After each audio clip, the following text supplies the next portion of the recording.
Fire has always been our first language. We've talked about fire before. In the mountains of Central Asia, at Tugunbulak, we found iron smelted at heights that should have been impossible. Metallurgy performed at the edge of the world, where the air itself becomes thin and the fire should not hold. We called it the fire of industry. We called it ambition. No. And in the Sahara, we found glass. Not made by hands, made by something older, a cosmic event, or perhaps a plasma discharge. Burning the desert floor to a temperature that turned silicon dioxide into something translucent, precious, and cold. We called that the fire of creation. We called it accident. But what we found here in Scotland, on the hilltops, in the fog, this fire is neither of those things. This fire was chosen. This fire was deliberate. And that is the most unsettling kind. Welcome back to Whispered Chronicles, Echoes of Forgotten Lore. There are over 70 known vitrified forts in Scotland. Perhaps more, still sleeping under peat and bracken. Waiting to be misidentified as natural outcroppings by hikers who have no idea they're stepping on the ruins of a deliberate inferno. They are found from the Highlands to the southern uplands. Tap Onath Dunadir, Craig Fadrig, above Inverness, Finnavon and Angus. Each one a hilltop, each one a ruin.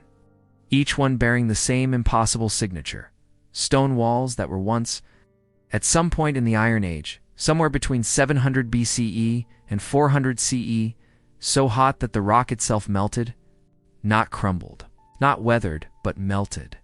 The granite weeping like candle wax, the sandstone fused into black glass, the very matrix of the wall, turned liquid and then frozen again mid-flow, preserving the moment of maximum heat like an insect caught in amber.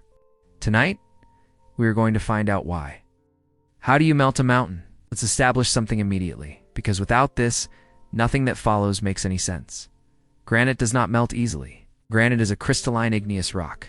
It is composed primarily of quartz, feldspar, and mica. Its melting point sits somewhere between 1,215 and 1,260 degrees Celsius, depending on its specific mineralogy, its water content, its pressure environment. For reference, that is hotter than the surface of some lava flows. It is the temperature inside a working glass-blowing furnace. It is the kind of heat that does not happen by accident in a hill fort in Iron Age Scotland. And yet someone made it happen. Repeatedly, across dozens of sites, across centuries. The central mystery has always been how. For over 200 years, since the antiquarian John Williams first formally described these sites in 1777, the debate has raged. Was this the result of warfare, besieging armies torching the walls? Was it accidental? Was it a building technique? Intentional vitrification used to strengthen the ramparts? Or was it something else entirely? The architectural foundation of all these theories is the same: timber lacing. These were not simple stone walls. They were composite structures. Iron Age builders in Scotland constructed their hill forts using a technique where horizontal wooden beams, often of substantial diameter, were threaded laterally through the stone courses of the wall as it was built upward. Think of it less like a wall and more like a sandwich. Stone timber, rising perhaps 4, 5, even 6 meters into the highland sky. The surface, this seems structurally sensible. The timber acts as a tension element, holding the stone faces together against lateral pressure. The wall becomes monolithic in a way that dry stone construction alone cannot achieve. But there is a second consequence of this design, one that the builders either didn't anticipate, or, as we'll see shortly, understood perfectly. A timber-laced wall is not merely a wall. When ignited, it becomes a kill. Here's the physics. Follow this carefully because it is extraordinary. When the timber within these walls catches fire, it does not burn openly the way a bonfire burns. The stone courses above and below constrain the combustion. The burning timber is encased in rock. The fire cannot spread laterally. It cannot vent freely upward through the wall face. What it must do, is create an anaerobic combustion environment within the wall matrix itself. Oxygen-starved, pressure building, a self-contained thermal reactor, running at temperatures that free-burning wood could never achieve. In an open-air bonfire, your maximum sustainable temperature is approximately 600 degrees Celsius. In a controlled kiln environment with managed airflow, you approach 1,100 degrees. Inside a properly constructed, fully loaded, timber-laced wall, burning at full draw, you are looking at temperatures in excess of 1,000 degrees Celsius, sustained for hours, perhaps for days. And here, the geology becomes crucial. Many of these forts were built not from pure granite, with its obstinately high melting point, but from silica-rich sandstone. Sandstone that, under sufficient heat, behaves very differently from its composition might suggest. The silica, silicon dioxide, at high temperature transitions from a crystalline solid into a viscous liquid. Low viscosity glass, it begins to flow. It infiltrates the gaps between stones. It fuses the matrix. It is, to the naked eye, indistinguishable from basaltic glass. From volcanic rock, the mountain begins to weep. And if you introduce fluxing agents into this environment, materials that lower the effective melting temperature by chemically disrupting the crystal lattice of the surrounding rock, the process accelerates dramatically. Bone meal, calcium phosphate, is an exceptionally powerful fluxing agent that, when introduced into a high-temperature silica environment, reduces the effective vitrification threshold by as much as 80 to 100 degrees Celsius. The calcium ions from the bone disrupt the long-chain silicate networks within the sandstone matrix, lowering the temperature at which those networks collapse into a melt. The wall doesn't need to reach 1,200 degrees to begin flowing. With sufficient bone-derived calcium phosphate in the rubble fill, it can begin its transformation significantly earlier.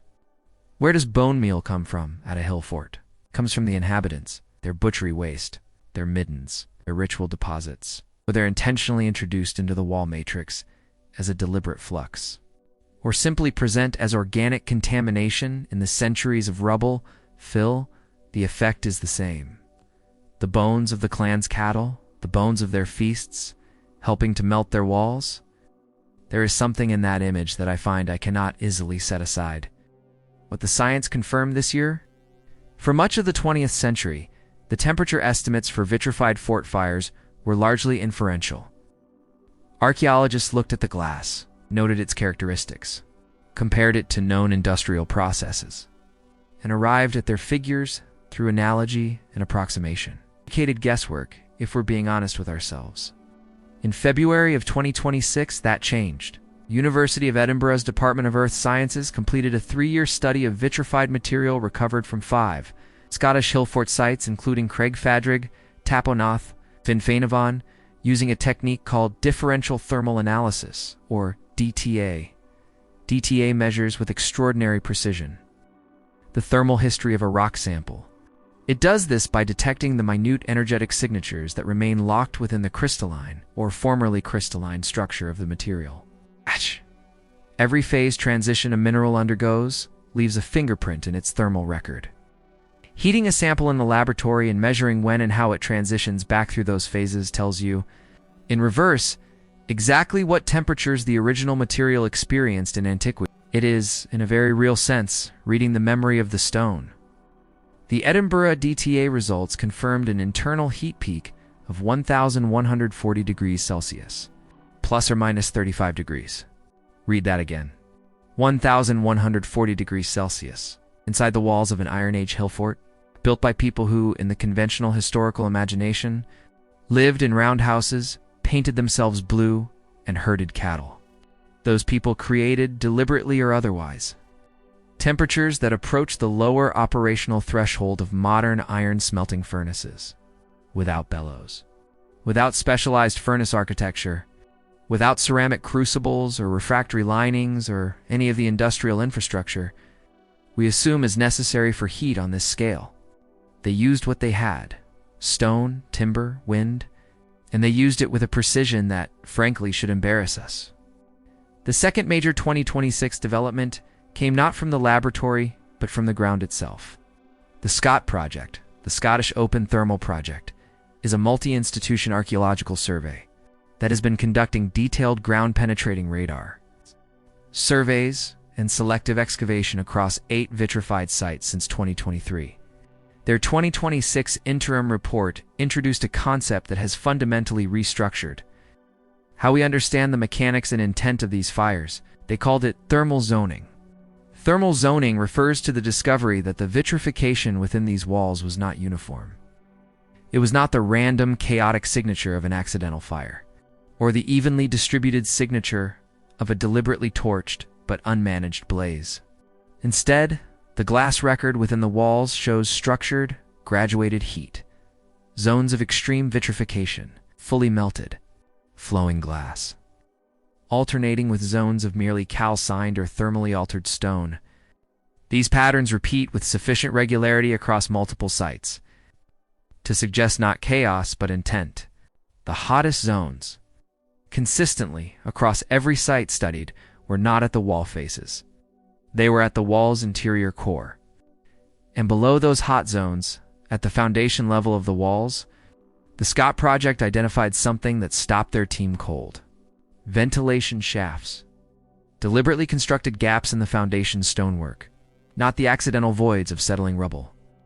Not gaps where timber had rotted away and left negative space. Intentional channels, oriented to face the prevailing wind direction at each specific site.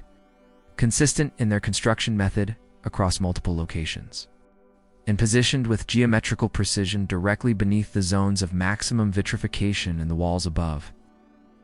These are draft channels, the architectural equivalent of a bellows, built permanently into the foundation of the wall. They are there to feed air to a fire that has not yet been lit. They are there because someone, generations before the final burning, when the wall was first constructed, already knew that one day it would need to burn in a very specific way. The people who built these structures understood combustion engineering. Whether they understood it in the terms we would use, whether they had words for draft and airflow and thermal mass, that is entirely irrelevant. The behavior is there, encoded in stone. It is irrefutable. Here is a truth that the glassy walls cannot tell you on their own. For that, you have to go to the bogs. Scotland's peat bogs are among the most extraordinary natural archives on Earth. Layer by layer, season by season, they preserve an almost unbroken record of what was growing in the surrounding landscape at any given moment in the past. Trapped pollen grains almost indestructible in the acidic, anaerobic peat environment accumulate in strata as distinct and legible as tree rings. Read them correctly, and you can reconstruct the vegetation history of an entire landscape across millennia, species by species, decade by decade. In 2026, the Scott Project published the results of pollen core analysis. From 7 bog sites distributed across the Vitrified Fort zone, from Inverness down through Perthshire and into Angus, they were looking for something specific. They were looking for the trees. What they found was a catastrophe. In the pollen record, the signature of the Vitrified Fort period is unmistakable and deeply disturbing. At multiple sites, in multiple core sequences, from the late Bronze Age through the early Iron Age, roughly 800 BCE to 200 CE, the record shows a dramatic, rapid, largely irreversible collapse in arboreal pollen. Oak, gone. Elm, gone. Ash, hazel, alder. All collapsing simultaneously, within the same stratigraphic band, across a geographic distribution that corresponds almost exactly to the Vitrified Fort zone, replaced in those same layers by a massive spike in charcoal particles. The inference is inescapable. Someone, during this period, was felling and burning trees on an industrial scale, not selective clearing for pasture. It has a different pollen signature, slower, more diffuse. Not the gradual encroachment of farming communities on woodland margins. This was mass deforestation, coordinated, widespread, and sustained over generations. And then the Scott team cross-referenced the charcoal spike locations in the pollen core data with the mapped distribution of vitrified fort sites. The correlation is near perfect. The forts and the deforestation are the same event.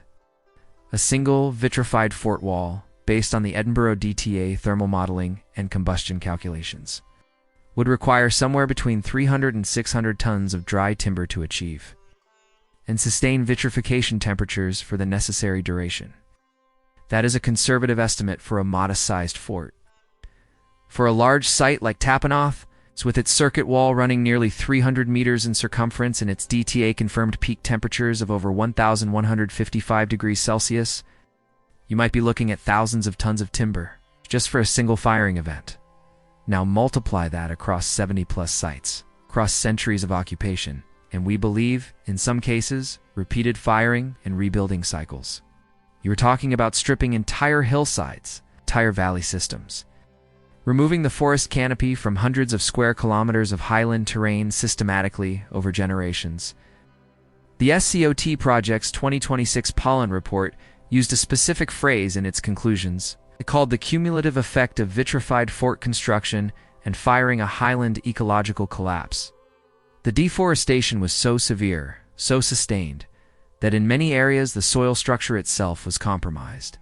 Without the root systems of the climax woodland to hold moisture and bind the mineral subsoil, the hillsides began to shed their productive layer. The characteristic peat-forming bog vegetation, sphagnum moss, cotton grass, heather, colonize the bare ground, and once peat begins to form, it actively suppresses woodland regeneration.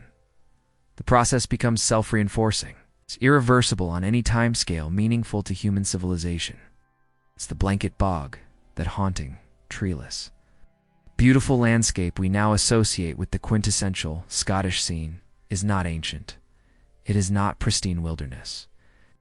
It is, in significant part, a wound made by fire. Now we arrive at the question that the chemistry and the physics cannot fully answer.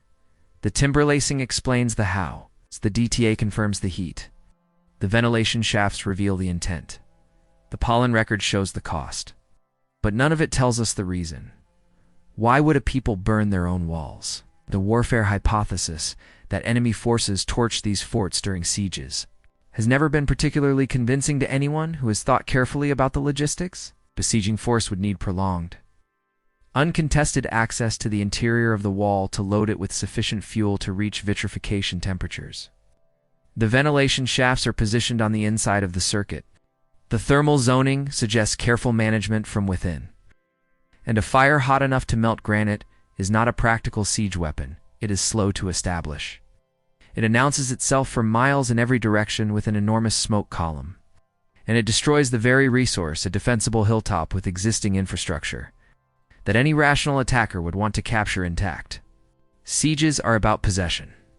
This fire is about something else. It's the intentional strengthening hypothesis that vitrification was used as a deliberate construction technique to produce a stronger wall was popular for a time in the mid-20th century, but has largely collapsed under sustained scrutiny. The material science does not support it. Vitrified walls are, if anything, weaker than their unvitrified equivalents. The violent thermal shock of firing, followed by the contraction stresses of cooling, creates microfracture networks throughout the stone adjacent to the glassy zones. The wall becomes more brittle at the vitrified interface, not less. You would not deliberately build this way to create a stronger fortification. You would build this way for a different reason entirely. Which leaves the third hypothesis. The one that archaeologists have increasingly, carefully, and with growing conviction begun to accept. Ritual closure. The idea is this. These forts were not burned by enemies, and they were not burned by accident. They were burned by their owners. By the people who built them, lived in them, were born and died within their walls. They were burned as an act of deliberate ceremonial termination. A closure. A sealing. An ending performed with the full gravity the structure had earned. Think about what this means architecturally, sociologically, spiritually. You are a clan. Your identity, your security, your ancestral claim to this hilltop, all of it is expressed in these walls. Your great-grandparents quarried the stone from the hillside below. Your grandparents cut the timber and threaded it through the courses in the summer heat, working with the knowledge that the wall would outlast them. Your parents repaired the courses after a hard winter brought frost heave and shifting. Your children play in the shadow of these ramparts. The wall is not merely a fortification. It is a biography. And now, you are leaving. Perhaps the clan is migrating, following resources that have moved beyond reach. Perhaps a generational catastrophe, plague, famine. A failed harvest 3 years running has broken the community's ability to maintain this place. Perhaps there is a political realignment. a confederation with a neighboring group, a decision that this specific hilltop no longer serves the community's strategic needs. Perhaps the chief is dying, and tradition demands that his seat, this fort, this crown, goes with him into the next life. The exact reason is lost. It dissolves with the last person who knew it, centuries before anyone thought to ask. The action is not lost. The action is here, in the glass, forever. They clean the fort first. This matters, and we know it from the archaeological record. The hearths are cleaned of ash. The grain stores are emptied or consumed in a final feast. The portable valuables, metalwork, weapons, personal ornament are removed or, in some cases, deliberately deposited in specific locations, buried beneath threshold stones.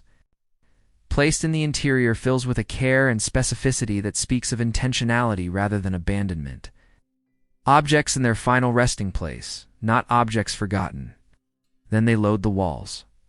Timber is packed into the wall channels, the same channels the original builders left for exactly this purpose. Or perhaps timber now deliberately stacked into the ventilation shafts, into every gap and void in the stone matrix that generations of occupation have created. Green oak, possibly freshly felled, still wet with sap, which will generate enormous, sustained heat as it desiccates and then ignites, burning slowly and hotly rather than in a fast, cool flare. The smell of it is extraordinary. It's not the clean, dry, comfortable smell of seasoned firewood on a winter hearth. This is the smell of living wood under stress.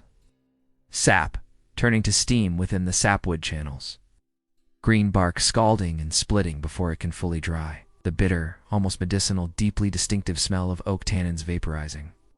That same smell that you can still catch on a warm day if you press your nose against the bark of a living oak tree. Amplified 10,000 times and sent rolling down the hillside on the wind. For miles. And the wind. The ventilation shafts face the prevailing wind, remember? As the fire establishes itself, and the thermal differential between the interior of the wall and the outside air begins to build, the shafts start to draw, slowly at first, then with increasing urgency as the temperature rises and the pressure differential grows. In a fully engaged, timber-laced wall at temperature, the draft through those foundation channels would be clearly, unmistakably audible from outside the wall. A low, hollow thrumming, resonance of a forced stair channel vibrating with the passage of a powerful draft. The sound of the wall breathing. The sound of the fort consuming itself from the inside, fed by the same wind that has been blowing off the Highland hills for 10,000 years.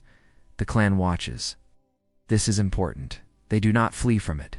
They are not surprised by it. This is not a fire that escapes control in the night and leaves people running down the hillside in terror. This is a fire that was planned for months, perhaps for years.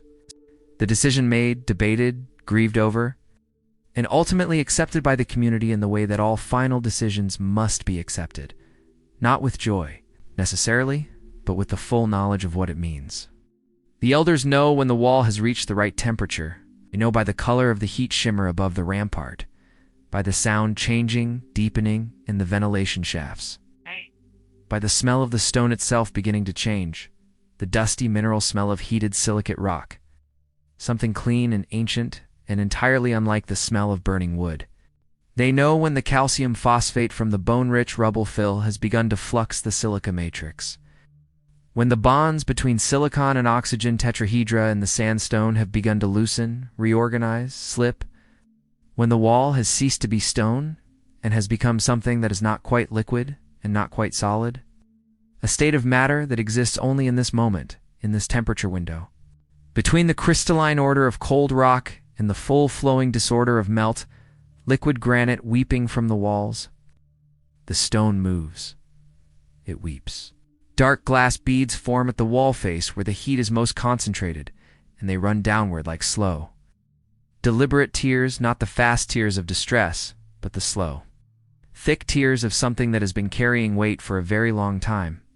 They solidify before they reach the ground, these tears, freezing into the distinctive drips and flows that we find preserved in the archaeological record 2,000 years later, unchanged, uncorrupted. Exactly as they were in the moment the wall's temperature began, finally to fall. The rampart, at this moment of maximum heat, is simultaneously the most substantial and the most ephemeral it has ever been. Solid enough to still stand upright, hot enough to flow. It is destroying and preserving itself in the same instant. It is dying and leaving a body that will not rot. And when it is done, when the fires at last burn out, when the ash settles and the stone cools over days and weeks, when the highland wind comes back in to claim the hilltop and the ravens return to perch on the blackened ramparts, what remains is not a ruin in the way we use that word. It is not the sorry remnant of something that failed. It is not evidence of defeat or catastrophe or neglect. It is a monument. Harder than what it was before, darker, stranger. Touched by a temperature that nothing in the natural highland environment will produce again for the entire remainder of geological time. A wall that could not be built by any enemy's hand and cannot be undone by any weathering that Scotland's climate can provide. The clan is gone. But the wall, in dying, became permanent. Let's walk briefly through the sites themselves, because the geography matters.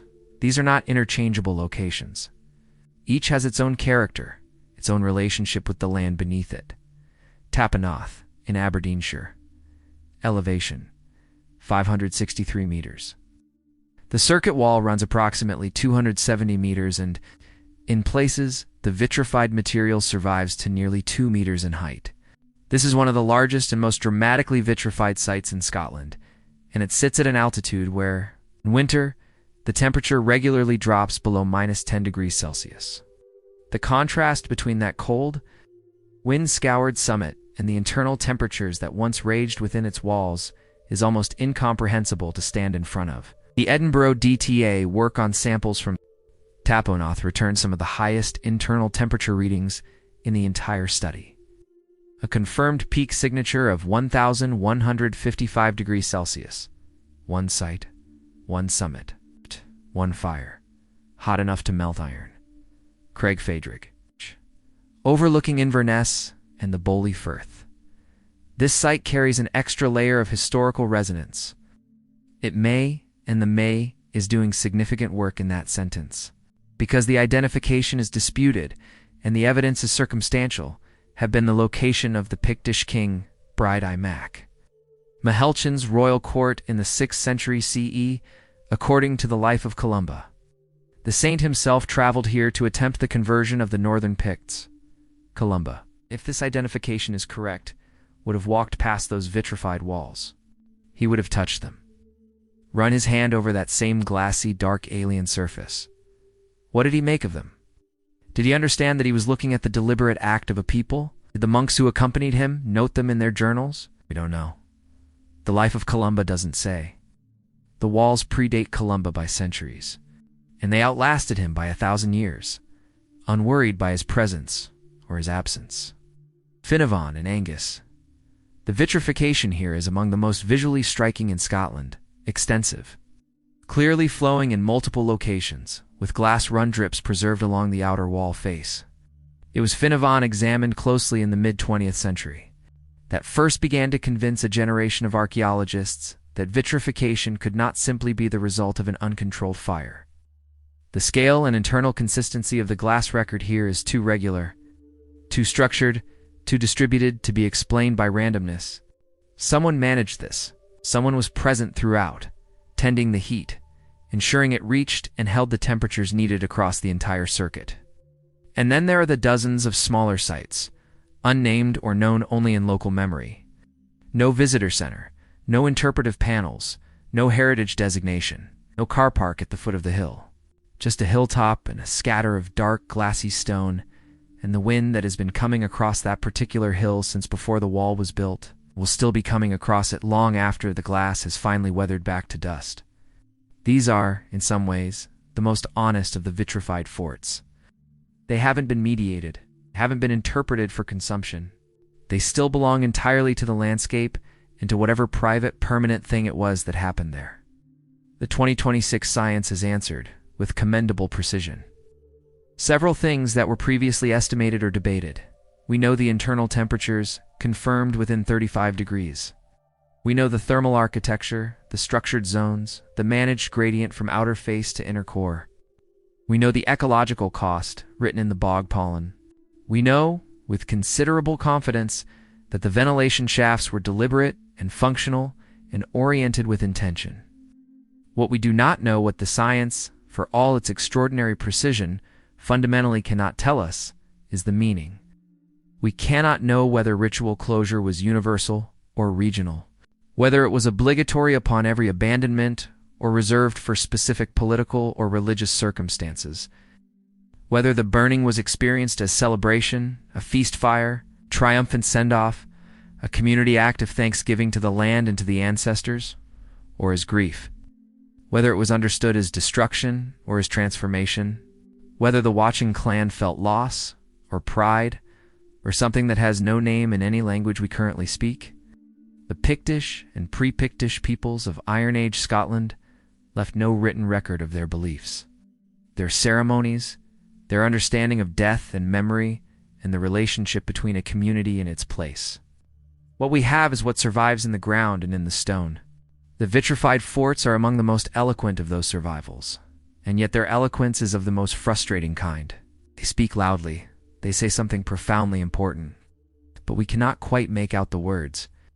What we can say with confidence, without reaching beyond what the evidence supports, is this: the people who built and burned these forts understood something about permanence that our own civilization, for all its technology and its institutional memory and its obsessive archival instinct, has largely forgotten. They understood that ending something well is as important as beginning it, that a structure which has served its purpose deserves a conclusion commensurate with its life, not to be allowed to slowly decay into irrelevance, not to be stripped for building material and absorbed into later structures until nothing of its original character remains, but to be closed definitively with heat and intention and the gathered, deliberate, fully present attention of the community that it had sheltered, to be through fire turned into something that will outlast even stone. The vitrified forts of Scotland are not a mystery in the cheap sense, not a puzzle awaiting a single dramatic revelation, not a riddle constructed by ancient astronauts to baffle future generations, not a conspiracy awaiting exposure. They are something richer and more uncomfortable than any of that. They are evidence of a relationship between a people and their landscape that was, by any honest measure, more intimate, more intentional, and more costly than anything we currently maintain with the land beneath our feet. They burned their forests to fuel the walls that defined them, and then they burned the walls to close their chapter. They were, in the most complete sense of the phrase, fully committed to every phase of the process, construction and occupation and termination, with equal seriousness, equal ceremony, equal expenditure of everything they had. In 2026, we can measure the temperature of those fires to within 35 degrees. We can map the thermal zones within the wall matrix with ground-penetrating radar. We can read the ecological devastation of the highland forests and the pollen record of a bog that has been patiently archiving the truth for 2,000 years, waiting for someone to come and read it. But we still stand before the glass and feel the same thing that every person who has ever climbed one of these hilltops has felt, whether they were an 18th century antiquarian with a notebook, a 20th century archaeologist with a trowel, or a solitary walker on a gray Tuesday afternoon who simply noticed that the stones here looked wrong, looked different and couldn't quite say why, and stood there longer than they meant to. We stand before the glass and feel the heat of the intention, not the heat of the fire itself that cooled long ago. It's the heat of the decision. It's the heat of a community gathering on a hilltop and choosing together, in full knowledge of what they were doing and what it would cost them to end something that had defined them, to seal it, to transfigure it, to leave a mark that wasn't a building, wasn't a monument, wasn't a written record, but was a consequence of having been here, of having built something worth burning, of having lived inside it long enough that burning it was the only ending equal to the life it had witnessed, of having at last let it go, the molten crown, still here, still watching, still in its way, still burning. If this episode reached you, if it made you feel the weight of that hilltop under your feet, even from a distance, then share it with someone who deserves to know that the world is older and stranger and more intentional than it appears. Leave your thoughts below. We read every one. Conversation doesn't end when the video does. Thank you for being here in this quiet place, for giving us a little bit of your precious time. This has been Whispered Chronicles, Echoes of Forgotten Lore. Until the next whisper, stay curious and stay safe.